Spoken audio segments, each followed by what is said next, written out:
now, without much delay, invite Abhijit Sadale ji to present his paper on meditative practices in sacred landscapes of Himalaya, symbolism, association, and transformation. Abhijit ji. Namaste. Thank you. Namaste. Namah Pranavarthaya Shuddha Jnaneka Nirmalaya Prashantaya Dakshinamurtaya Namaha.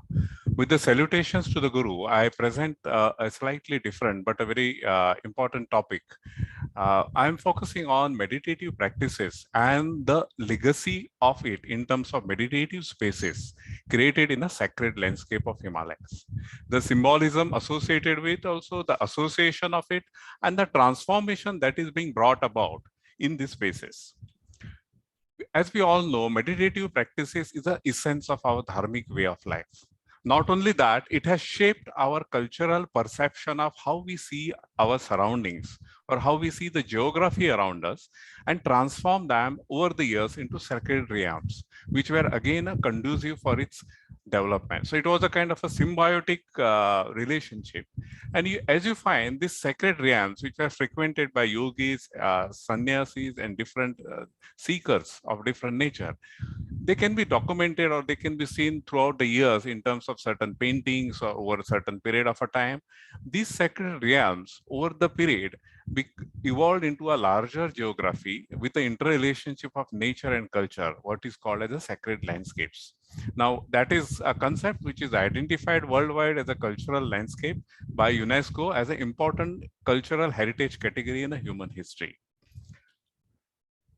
The origin of that you can find in variety of our treatises. There has been a references to dhyana traditions. There has been the references to rishis, the kind of the natural surroundings which they are bounded with, and it can be observed in variety of treatises. They not only depict the association of dhyana with our natural elements, but also shape our perception or understanding of this geography. As you can see, over the period, what has happened is that these dhyana traditions have significantly evolved into a very complex system, which I describe as a cultural landscape. In our context, it is a sacred landscape, which involved, it was not sideline, it was a part of multitude of things, and it became interface of multitude of components, such as natural resources, biodiversity induced human activity in terms of the trade, belief systems, enhancement of trade activities along these spiritual spaces, and community at a large in terms of their cultural mindscape towards the divinity, towards the sadhana, or towards the sannyasis. As we all know that when we speak about a divine abode, or when we speak of meditation, or this Himalaya is one place which was very much associated with saints, seers, and seekers. It was an attraction back then also, and now also it draws a lot of attraction. And we need to understand here that Himalaya is also a highly religious place. Here we need to understand a differentiation between a meditative practices or meditative spaces from the religious association. And if you look at it, the origins of this, you'll find that this has been reflected in terms of sacred geography, has been reflected in a variety of treatises. If you look at Himalaya, especially the part Uttarakhand, you'll find it being reflected in Manas Khanda and Kedar Khanda. There are a lot of passages describing about this.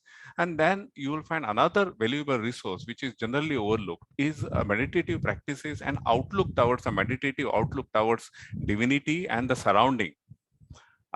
For a variety of philosophical concepts, which you find reflection in the folklore also.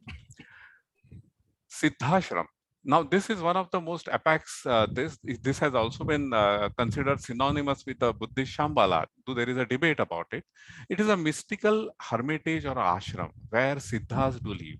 And it is a place which exists on an altogether different plane, and where enlightened yogi can only visit with his astral bodies. You find references to this in our many of the treatises.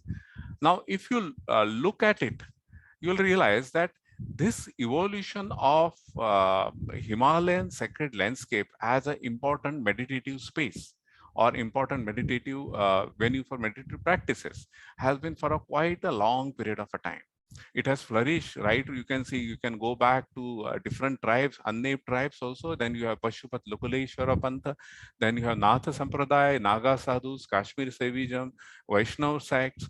All have frequented and enriched this tradition also and the spaces also. Now, not only the sects, but you will find a lot of trade routes also happen to be connecting along these spaces. So unlike Buddhism, this has not directly derived benefits from the trade routes, but there has been synonymous development with reference to royal patronage, trade routes in these areas. And this has been very beautifully summed up and described by Huan Sang in the 7th century. See, when he visited India, he traveled through all these places also. And he was a religious purpose for that he had visited. So he had described very beautifully the sacred geography in terms of variety of groups, sects, who mingled without distinction, where arhats, rishis came for meditation in caves. Now, if you look at the caves part of it, you'll find that the use of cave has been from very times immemorial. There are certain caves which have been consistently used by a particular cultural group or particular subsect. And there are some caves which have been taken over by different groups over that and adapted culturally. And you will find caves also which have evolved, meditative spaces in form of caves which have evolved for contemporary gurus of maybe in last 2-3 centuries. And they still hold a lot of energy, lot of inspiration for a young people. And there is still a search for the guru and their caves for the experience. So you find this legacy is a continuing legacy, to sometimes adapted or modified. There is a continuation to that actually. Now here we need to understand, when we speak about Himalaya, we have to understand the difference between religious experience and meditation practices.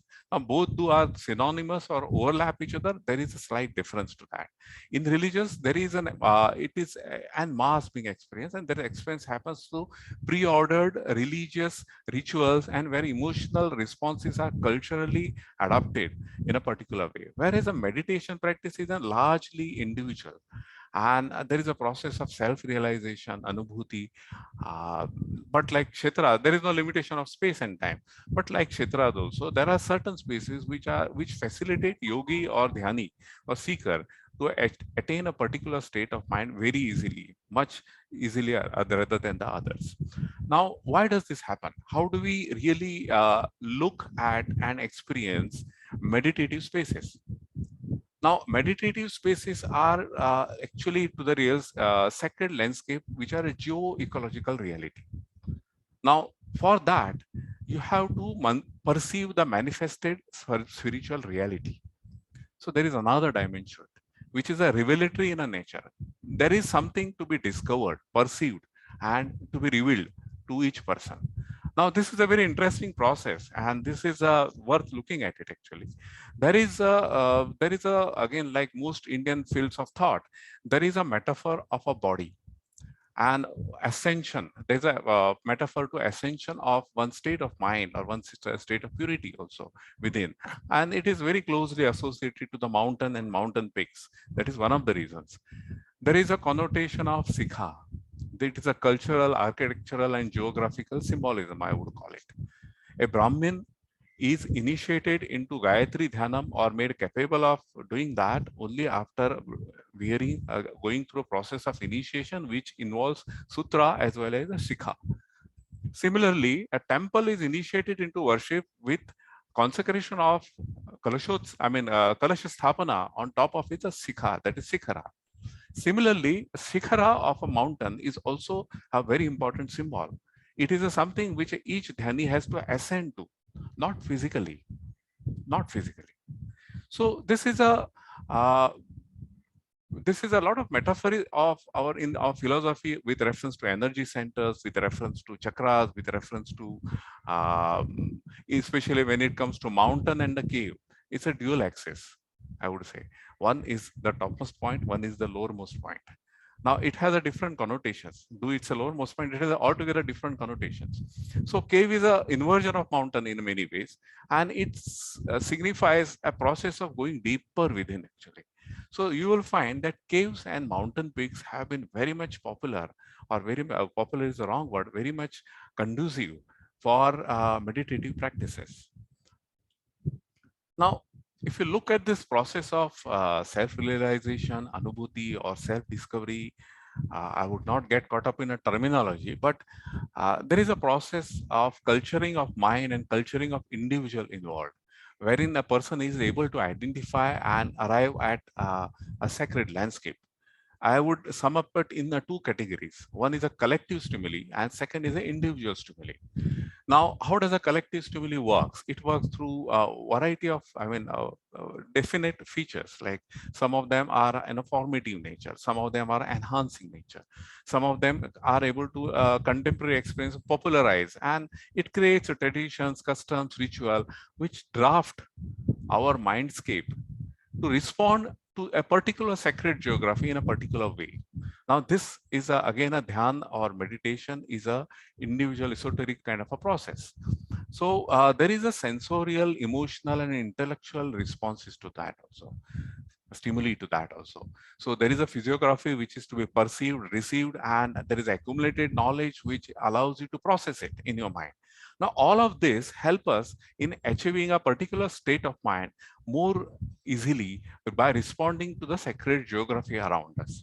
Now, if you look at the meditative spaces in Himalaya, there either could be an element in veneration, could be a single cave or maybe Vyas Gufa or some other cave like that, or it could be a holistic landscape which comprises of like Kailash, inner Kora, outer Kora, then you have Manas Sarovar, Rakshastal, and string of religious spaces of root all around that.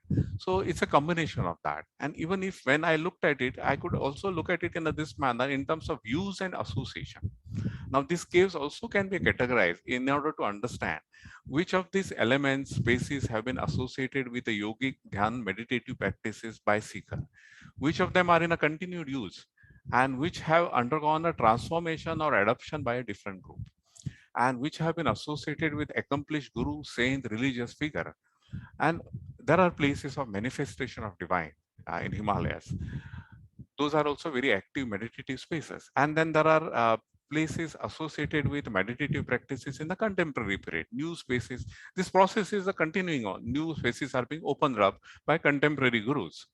So if you look at the entire landscape of Himalaya, you will find that physiographical features vary from rocky outcrop, caves, mountain slopes, tree groves, patches of forest, river confluences, lakes, mountain peaks and range. But out of them, each one of them has a different purpose in terms of meditative spaces. Cave is the one where they've taken refuge to.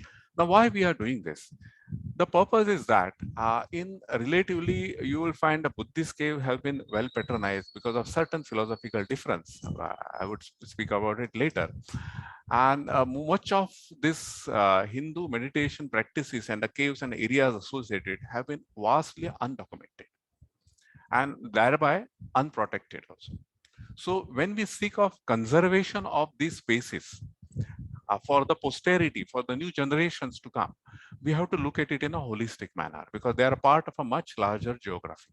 So if you look at a sacred geography, you will realize it has multitude of purpose. It is of strategic importance. It has a cultural niche, which is a home to certain ethnic community. Then there is a touristic potential being open. And other two factors which are very close to meditative, this is a religious association, because many times religious associative places overlap with meditative roots or roots taken by the sannyasis. And then you have ecological aspects, which are very much part of this meditative spaces. So we have to understand both dichotomy of identity also and overlap of forms also here for its conservation. Now, in order to understand what are the changes taking place here, because change has been very pivotal here. A natural landscape has been claimed as a sacred landscape by a cultural adaptation. There has human beings have put some use to it and adapted culturally and started using it. That is why it is a sacred landscape. Whereas owing to its minimum change, it has still can retain its meditative aspect of this species. So this is a change and transformation or adaptation is in a dynamic equilibrium.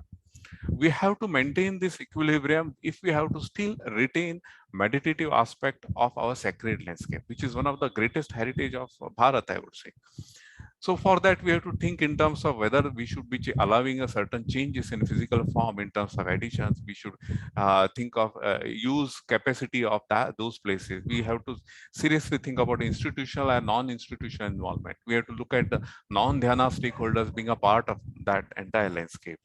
So overall, when I looked at this region, I have, in a very generic process, I have looked upon it because it's a vast region, few lakh square kilometers.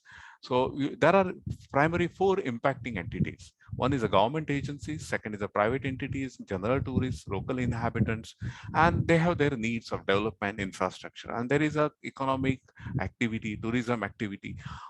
These are impacting activities. And the kind of the impact these activities have on the sacred landscape and especially meditative aspects, because religious association is fairly protected by many ways, but meditative spaces are fairly undocumented, unidentified, and unprotected. So the purpose of this is to understand. I'm not saying we should stop a particular activity. All I'm saying, once we identify what kind of activity is having what kind of an impact, we have to think of the ways in which we can mitigate or try to work around by still having that activity, but how we can work around that to mitigate the damages done to this meditative spaces. I come to my last slide. Finally, we have to remember that it's a living heritage of meditation practices in the Himalaya. It has been continued for quite a long period with different cultural groups, and it's still being continued. We are today at a crossroads. We can choose whether or not we live for next generations, the wonder, the mystical living Bharat with its meditative spaces in Himalayas, or we simply package, sell it, and exhaust it, and leave them museum full of artifacts, epics, granthas, where they can look at the memory. That is all left to us, and it is of time for us to act also. Thank you. So thank you very much, sir. I think we had a hat trick of sorts. This is 3 successive presentations, 3 brilliant presentations on, and we are on a streak. So this was again a very, when we think of dhyana, we normally perceive it as an intangible kind of a conceptual abstract principle, but you have brought out the significance of the tangible dimensions of dhyana, which also need to be taken care of. And even in our shastras, there is asadharana karana and sadharana karana. We will focus more on the asadharana karana. What is whereas means we normally don't take it for granted the desha and kala, which are normally the sadharana karanas, but the desha, the significance of desha has been very importantly brought out, and we are really thankful for this paper, sir. Nagaraj, your observations? I would like to share with Sri Sadhaleji that Indic Academy now has initiated a project called Chitrayana. We want to bring out a coffee table book with the photography-rich coverage. Yes. Your book will be certainly deserves to be one of those 100 books. We want to bring out 100 books under this Chitrayana project. Please keep in touch. I'll introduce you to Dr. Jai Jinaji, who stays in England and who is in charge of this project. You have to be, I request you to be one of the important contributors to this project. Thank you very much. Thank you. And one last thing I would like to just say, thank you very much for your response. If you look at the caves and tangible heritage with reference to meditation, the Buddhist caves have been fairly documented. One of the reasons is that in the Hindu tradition aesthetic, there was a complete renunciation of the place itself. So our places have remained very simpler forms, but yet enriched in terms of spiritual things. So they also deserve a lot of attention, and I'm happy that you have well received it. Thank you very much, sir. Did you cover, Vijayji, the cave-like structures inside temple-like structures and temples both? In fact, there are multitude of species actually, and most of it lies into the borderlines of that is higher reaches of Himalayas actually, and so documenting them is a very difficult task. But you'll see them into different stages of evolution. Some of them are distinct caves, while some of them are cave-like structures, and some of them are rocky outcrops which are built over by kind of a rough rock formations. So there are different stages of evolution and use in terms of this tangible heritage actually. And Tamil Nadu and other places have constructed cave-like units inside these places. Yes. And there are the Panchamatha locations in Srisailam, Yes. which is significant for Veerashaivas. Yes. And all the Panchamathas are cave-like structures, and then at the top matha, which is called the Sarangadhara Matha, it has got its own cave-like units, and we have many such similar places. I think all these need systematic work like that of yours. Yes. And if you know any other people also working in this area, please introduce them to us. Yes. Absolutely. Let us take this work forward in a big way. In fact, I'm working on a sacred landscape of Saptakonkan. That is coastal Goa actually, right from Goa till this, because there are a lot of such things which you have mentioned, rightly said. I'll definitely be in touch with you. Yeah, thank you very much.